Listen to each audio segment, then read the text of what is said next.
पापी स्त्री, तेरे गंदे कर्मों की वजह से मैं तेरे घर से जा रही हूँ। क्या आप जानते हैं कुछ घर ऐसे होते हैं जहां मां लक्ष्मी कभी प्रवेश नहीं करती? हाँ, कुछ छोटी छोटी गलतियां ऐसी होती हैं जो लक्ष्मी जी को घर से दूर कर देती हैं, और जब वह घर छोड़ देती हैं तो वहां बसता है दुख, दर्द और दरिद्रता का साया। आज हम जानेंगे वो कौन से काम हैं जो मां लक्ष्मी को नाराज कर देते हैं, और कैसे एक स्त्री के कर्म तय करते हैं कि घर में सुख रहेगा या गरीबी। बहुत ही पुराने समय की बात है। एक छोटे से गांव में कुछ ही घर थे। चारों ओर खेत, कच्ची गलियां और मिट्टी की महक। गांव के बीचों बीच घर था सेठ रामदयाल का। रामदयाल कोई बहुत बड़ा जमींदार नहीं था, लेकिन मेहनती और ईमानदार आदमी था। गांव में सब उसे इज्जत से सेठ जी कहते थे।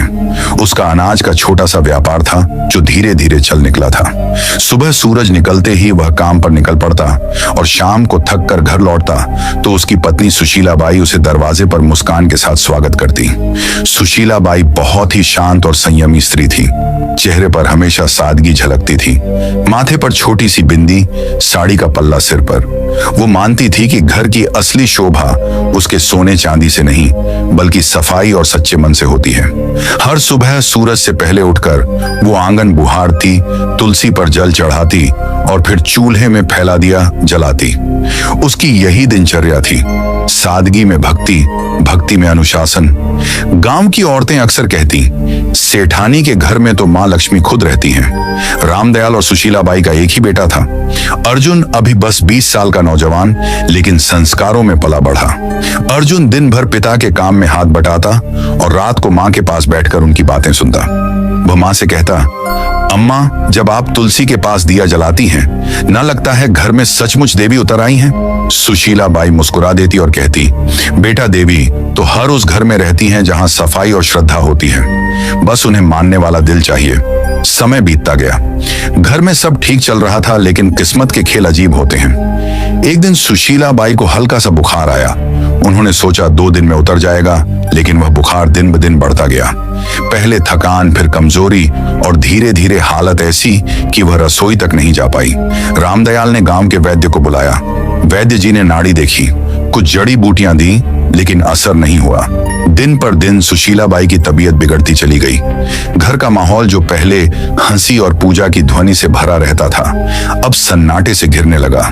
रामदयाल अक्सर रात को आंगन में बैठकर सोचता, क्यों अचानक यह सब हो गया? कहीं मेरी कमाई में कोई गलती तो नहीं, या हमने किसी का मन दुखाया हो? वो ऊपर आसमान की तरफ देखता और मन ही मन मां लक्ष्मी से कहता, मां, जो भी भूल हुई हो क्षमा करना।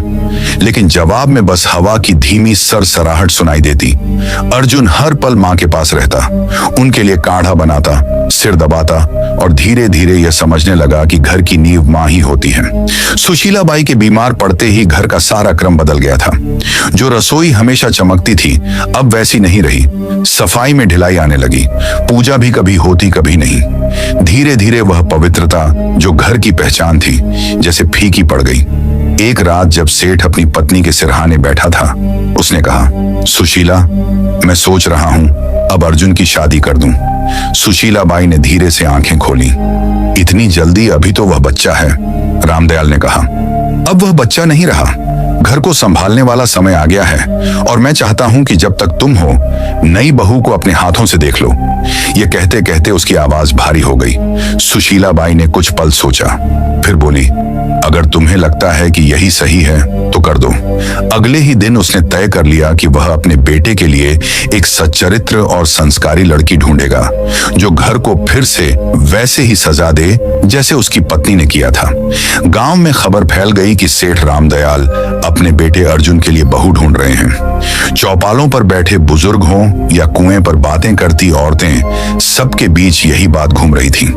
कोई कहता, सेठ जी को बड़ी खानदान की बहू चाहिए होगी, तो कोई जवाब देता नहीं, वह तो सादगी और संस्कारों वाले घर की लड़की ही पसंद करेंगे। धीरे धीरे यह बात पूरे इलाके में फैल गई। हर कोई जानता था कि सेठ रामदयाल अपने बेटे की गृहस्थी बसाने की तैयारी कर रहे हैं। रिश्तों की चर्चा शुरू हुई तो आसपास के गांवों से लोग सुझाव देने आने लगे। हर कोई अपने घर की बेटी की तारीफ करता। सेठ सबकी बातें सुनता, लेकिन हर बार उसके मन में एक ही बात घूमती, सौंदर्य या अमीरी से घर नहीं चलता, घर तो संस्कारों और संयम से बनता है। उसी दौरान उसका पुराना परिचित गोविंद जी मिलने आया। उसने कहा, सेठ जी, मेरे रिश्तेदार के घर एक लड़की है, नाम राधा, सीधी सादी, घर संभालने वाली और बड़ों का आदर करने वाली। मुझे लगता है वह आपके घर के लायक है। सेठ ने कहा, अच्छा, मैं जाकर देख आता हूँ। अगले दिन सुबह वह अकेले ही निकल पड़ा। पहले के जमाने में पिता ही जाकर लड़की देखा करते थे। दोपहर तक सेठ उस गांव पहुंचा जहां राधा का घर था। घर सादा था, आंगन साफ और वातावरण में सादगी थी। राधा के पिता ने आदर से स्वागत किया। बातचीत के दौरान राधा पानी लेकर आई, सिर झुकाए शांत और संस्कारी। सेठ ने मन ही मन कहा, यही है वह लड़की जिसमें घर बसाने की समझ है। उसी दिन सेठ ने वहीं पर रिश्ता पक्का कर दिया और कहा, अब बस शुभ दिन निकालिए, मैं अपनी बहू जल्द ही घर लाऊंगा। घर लौटकर उसने सुशीला बाई से कहा, मैंने लड़की देख ली, नाम राधा है, स्वभाव बहुत अच्छा है, सूरत में सादगी है, आंखों में आदर झलकता है। सुशीला बाई ने शांत स्वर में कहा, अगर तुम्हें मन से ठीक लगी है तो वहीं सही, लड़की वहीं अच्छी जो घर को अपनाए। सेठ ने सिर हिलाया, मन को सुकून मिला है, लगता है अब घर फिर से बस जाएगा। कुछ ही दिनों में रिश्ता तय हो गया। शुभ मुहूर्त निकला और दोनों घरों में खुशी की लहर दौड़ गई। समय बीता और शादी का दिन आ गया। सादगी से मगर पूरे रीति रिवाजों के साथ विवाह हुआ। राधा अब सेठ रामदयाल के घर की बहू बन चुकी थी। शादी को कुछ हफ्ते बीत चुके थे।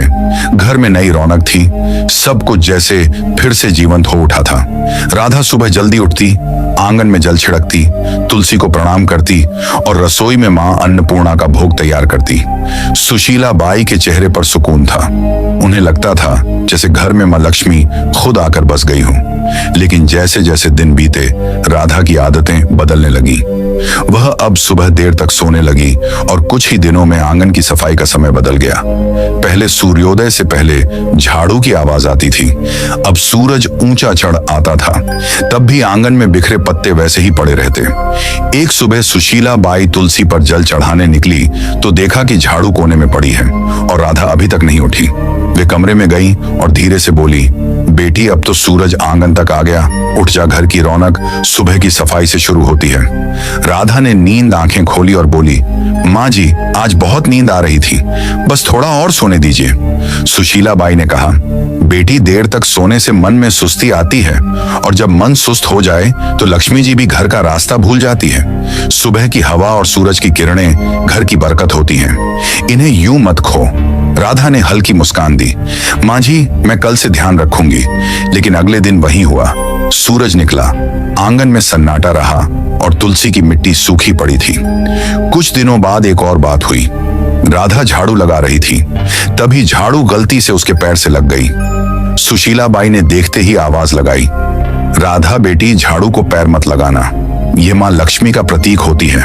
राधा ने हंसते हुए कहा, अरे माँ जी, ये तो बस झाड़ू है, गलती से लग गया, अब इसमें क्या अपशकुन। सुशीला बाई ने झाड़ू उठाकर दीवार के पास रखते हुए बोला, बेटी, यही तो गलती है। जब इंसान छोटी बातों को हल्के में लेता है तब बड़ी बरकतें उससे रूठ जाती हैं। झाड़ू सिर्फ सफाई का औजार नहीं, यह लक्ष्मी जी का आशीर्वाद है जो गंदगी दूर करती है।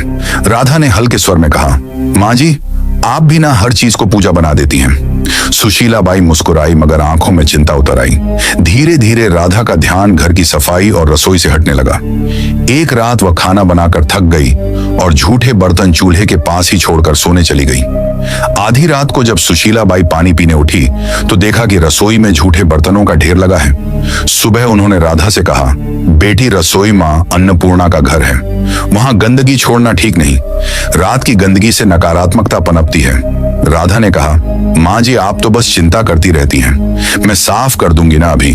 सुशीला बाई ने गहरी सांस लेकर कहा, बेटी, जो काम शाम का हो उसे सुबह तक टालना बरकत को टालना है। साफ रसोई से ही सुख का आरंभ होता है। राधा ने कुछ नहीं कहा, पर उसके चेहरे पर थकान और अनछा साफ झलक रही थी।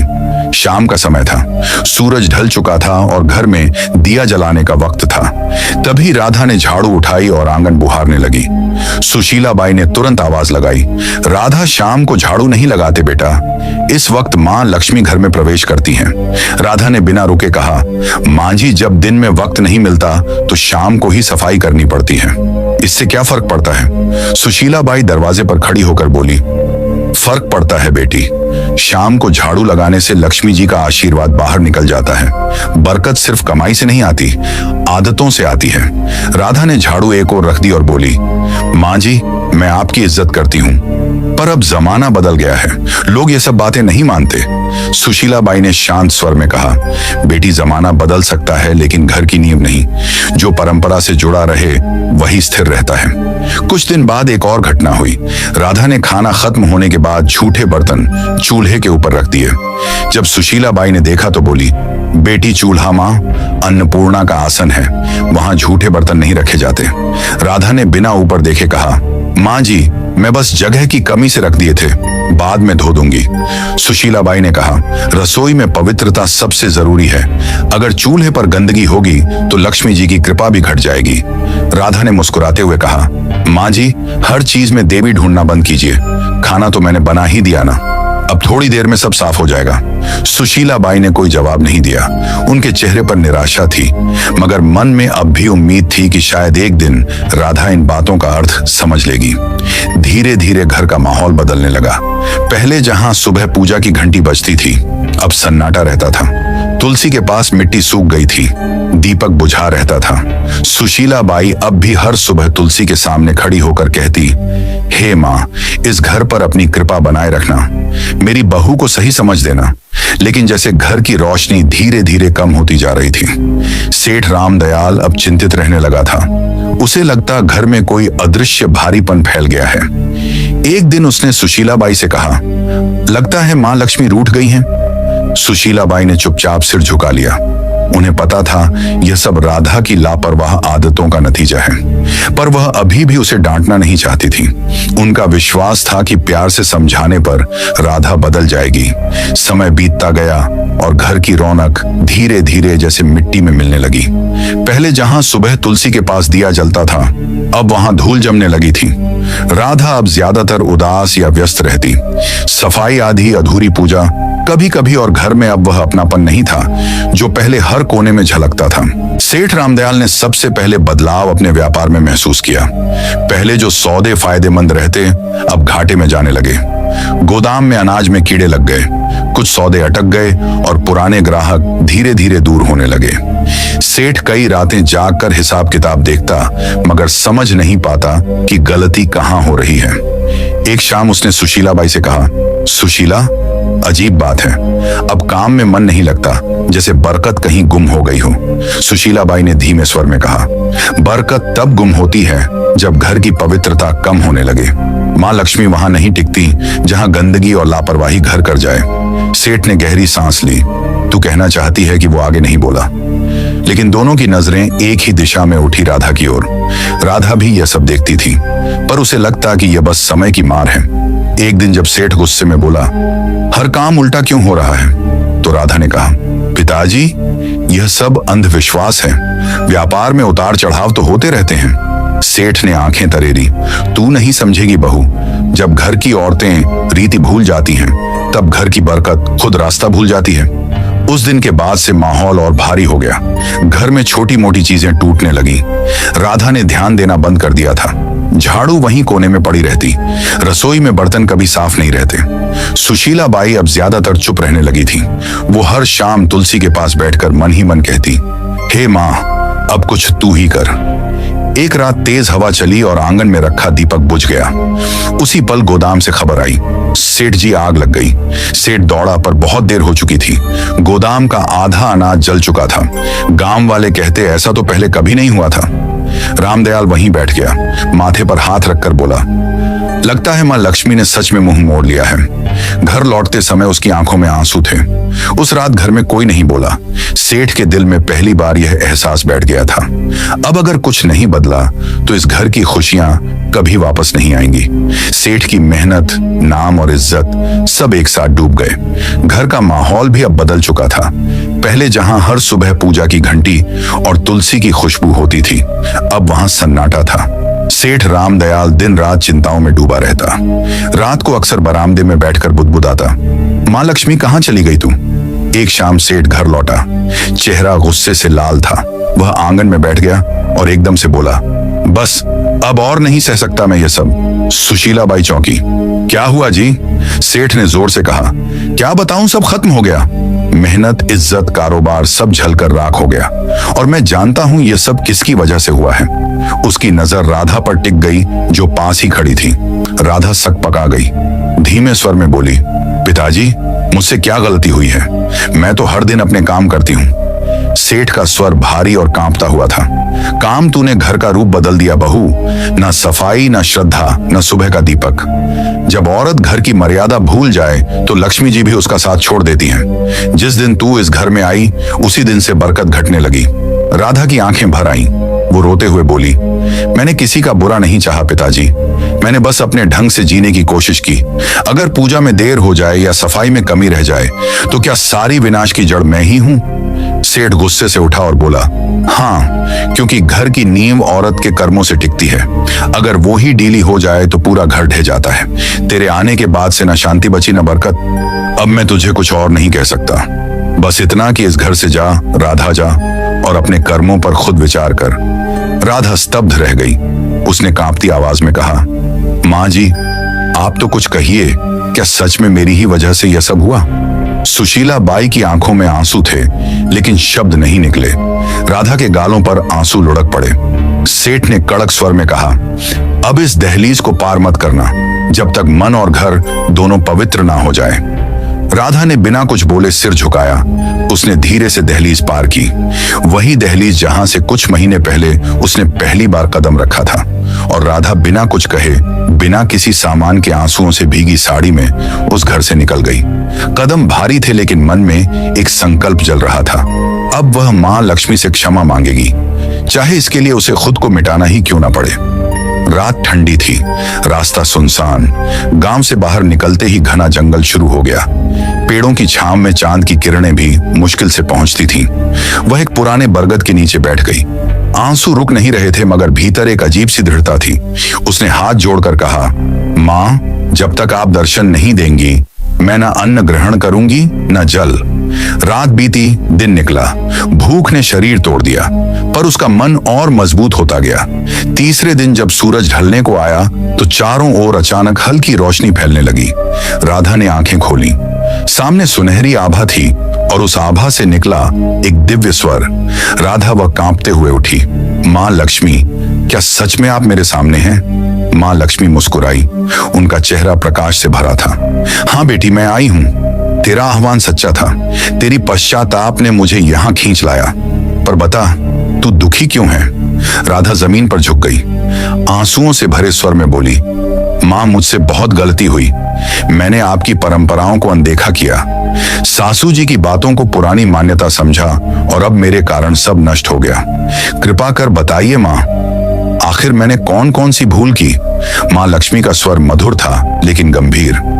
बेटी सुन, जब कोई स्त्री इन गलतियों को करती है तब मैं स्वयं उस घर से दूर चली जाती हूँ। फिर उन्होंने अपनी उंगली हथेली उठाई और एक एक करके बताया। पहली गलती उन्होंने कहा, जब कोई स्त्री झाड़ू को पैर से लगाती है तो वह मां लक्ष्मी का अपमान करती है, क्योंकि झाड़ू ही स्वच्छता और समृद्धि का प्रतीक है। दूसरी गलती, जब झूठे बर्तन चूल्हे पर रखे जाते हैं तो अन्न की देवी मां अन्नपूर्णा नाराज होती हैं। जहां अपवित्रता रहती है वहां मैं प्रवेश नहीं करती।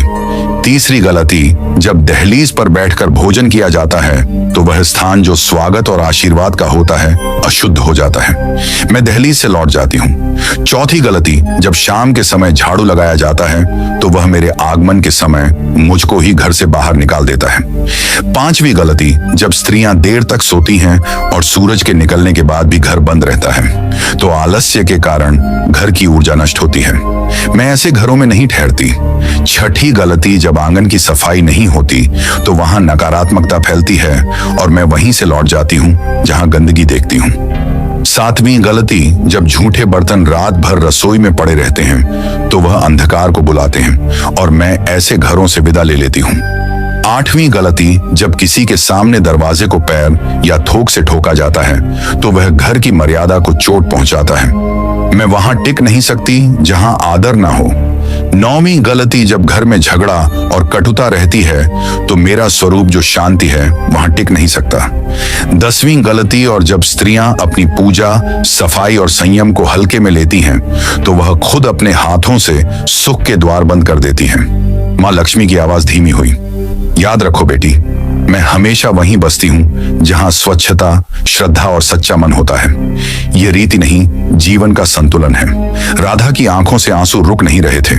उसने कांपते हुए कहा, माँ अब समझ गई, घर की रौनक सजावट से नहीं आदर और पवित्रता से आती है। माँ लक्ष्मी मुस्कुराई, तूने गलती मानी है, अब तेरा घर फिर उजलेगा।